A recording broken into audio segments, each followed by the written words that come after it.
Hello, everyone, and welcome back to Soul Standing. My name is Beth, and I am here today. I was going to say early in the morning, but it's actually like 9:15. It's not early, but it is in the morning of Saturday, the 4th of June, to talk about Hello from Renn Lake by Michelle Weber Hurwitz. I gave this book 4.5 stars. It is absolutely beautiful. I've spoken about it a few times. I got halfway through it pretty quickly and then set it down and read a bunch of other books because I was loving it so much I didn't want anything else to happen. Um, but I finally sat down last night. I finished reading it and it is absolutely glorious. I gave it 4.5 stars because there is a storyline that does not get it gets addressed, but we don't find anything else out about it. So we learn a little bit about Annalise's past, but I wanted so much more from that part. However, the main storyline is not Annalise's past, although it is a big part of it. The main storyline is about her connection to Renn Lake and how she can actually speak with the lake, and something happens with the lake and she can no longer speak to the lake, and she is desperate to fix it, to save Renn and be able to have that connection again. And along the way, she makes some friends, um, one of them being her little sister, and she overcomes her fears. She helps the lake, and it is just an absolutely beautiful story. Um, I started this during middle grade May because Annalise is adopted, so kind of a found family situation. And this has a little bit of magical realism in it. There's not really magic per se, but her connection to the lake, she can hear the lake speak, and we get chapters from the lake's perspective. So that's why I'm saying it's got a little bit of magical realism in it, but it makes perfect sense. It's not something that you read it and you're like, that wouldn't happen. Why? What is happening here? And I think that a lot of people, if they had written this book, it kind of would have tipped over more into the fantastical. But this made perfect sense.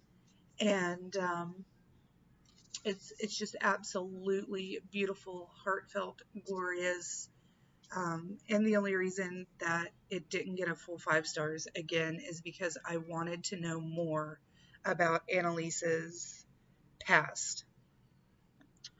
Or actually, I wanted more of a resolution to Annalise's past and what happened there. Maybe characters coming back, or at least finding out why the things happened. Um, and I didn't. If that had been included, I want to say it would have gone up to 5 stars, but I think it also might have taken away from the beauty of the rest of the book and brought it down to 4 stars. So I don't know. I'm kind of hoping, I know that this is meant to be a standalone, but I'm kind of hoping that Michelle Weber Hurwitz will come out with Hello from True, which is Renn Lake's cousin who is a river. We also get a couple of chapters from True's perspective, by the way, and the way that Weber Hurwitz, blah, the way that she writes the different character perspectives, like Annalise and Renn are very different, and then True is also different, more like Renn, but definitely different from the other two. At the end of the book, one of the friends she makes in the book has his own section where he talks about what was going on with the lake and everything, and it's most definitely his voice, not a voice that sounds like Annalise's. It's just super well done. And if you are looking for a middle grade book to read for Pride Month, it's not an overt Pride book.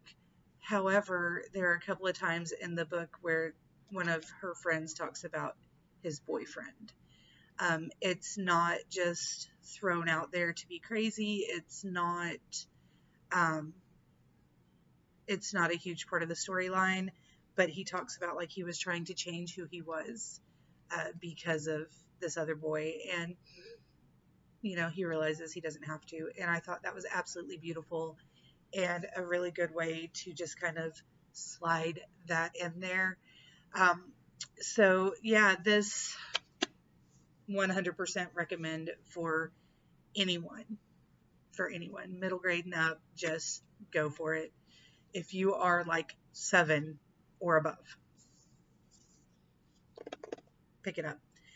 Now, the main character is 12, so obviously more of a older middle grade, but the story is beautiful and easily understandable, even though they do talk about scientific issues with the lake, like algal blooms and floating islands of flowers and things like that. Which that was kind of a spoiler, and I'm sorry about that. I wasn't thinking, forget I said anything. But I don't think that will spoil the beauty of the story for you. So I have rambled enough. So yeah, definitely check out Hello from Renn Lake by Michelle Weber Hurwitz. It's beautiful and amazing.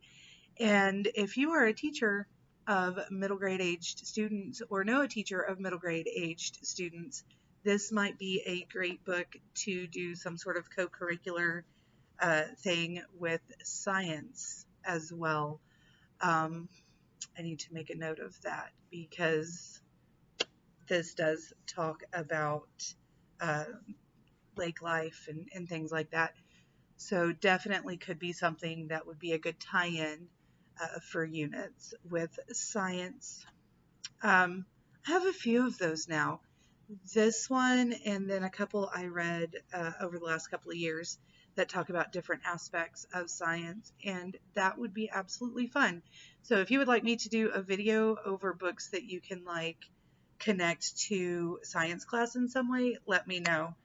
But anyway, I will talk to you guys again soon.